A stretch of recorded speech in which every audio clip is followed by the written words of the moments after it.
Alors, deuxième petite vidéo pour répondre à Pierre. Je vais relire les trois passages, mais seulement le premier, et on va réfléchir un peu. On dit que l'éveil, déjà ça commence très très mal. On dit que l'éveil. Non, l'éveil il est là, l'éveil c'est une présence qui est là, et si je dis on dit, ça veut dire que je me fie à ce que j'ai lu, à ce que j'ai entendu, à des témoignages. Donc méfions-nous. C'est je, je sens ce que peut vouloir dire la désidentification de l'ego, par exemple. Mais pas on dit que. Hein. Après, ça va être le deuxième stade serait. Alors les conditionnels et les on dit que, non, non, non. La spiritualité, c'est là, c'est tout de suite, c'est facile, c'est accessible. Dès qu'on commence à en parler au conditionnel, c'est mal parti. Cela dit, ça ne veut pas du tout dire que Pierre n'a pas expérimenté cet éveil, que cet éveil n'est pas en train de se développer en lui.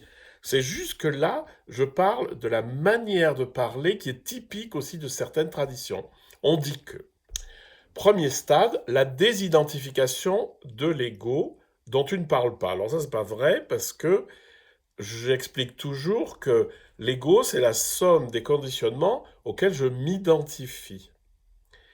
Et évidemment, si je m'identifie à mes conditionnements, je vais croire que ça existe. Alors, attention, l'ego existe bien, c'est juste une illusion.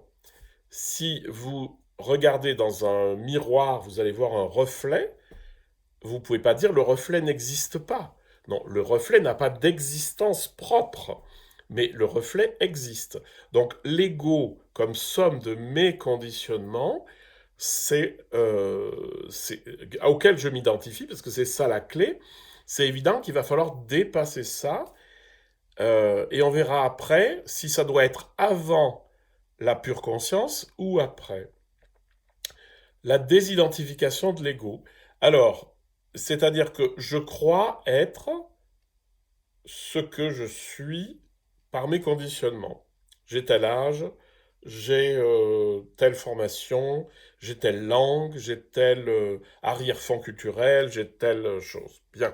Et puis j'ai aussi toute mon histoire, j'ai toute l'histoire de ma famille, j'ai toute l'histoire de ma culture qui est là, qui est présente. Et le problème, c'est quand je m'identifie à ça. La structure que ça fabrique, qu'on appelle l'ego, c'est, comme je dis toujours, l'ego, c'est un jeu JE de construction. L'ego est un jeu de construction. Parce que ça veut dire quoi? Ça veut dire que je me le construis en croyant que c'est ça que je suis. Et ce que toutes ces traditions veulent nous faire comprendre, c'est qu'en moi réside quelque chose d'infiniment plus profond que juste cet ego qui croit en lui-même. Voilà. Donc la désidentification à l'ego, c'est juste de ne pas se cramponner à tout ce que je crois être. Ah mais moi de toute façon, hein, ça m'est arrivé l'autre jour, j'ai beaucoup rigolé. Moi, de toute façon, je supporte pas d'aller chez le coiffeur.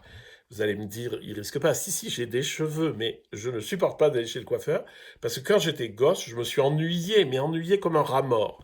Donc aujourd'hui encore, je me dis, quand je me rase moi-même, c'est insupportablement long, c'est affreux, c'est insupportable. Bon. Et puis en fait, c'est un conditionnement. Et l'autre jour, je me suis attrapé moi-même en disant, mais t'es ben bête. Euh, Évidemment, maintenant, profites-en pour être présent à toi-même, comme tu le racontes à tout le monde. Et donc, eh bien, maintenant, je ne m'énerve plus du passage à la tonsure, etc. Voilà. Donc, c'est ce que je voulais vous dire sur la désidentification de l'ego. C'est-à-dire, c'est vraiment quelque chose qui va se produire. La question, c'est est-ce que moi, je la produis ou est-ce que c'est produit par l'éveil lui-même? Ça, c'est la vraie question. On l'abordera un peu plus tard. La question, c'est de voir à quel point les conditionnements sont des réactions au monde et des réactions systématiques et que ça, on peut le couper.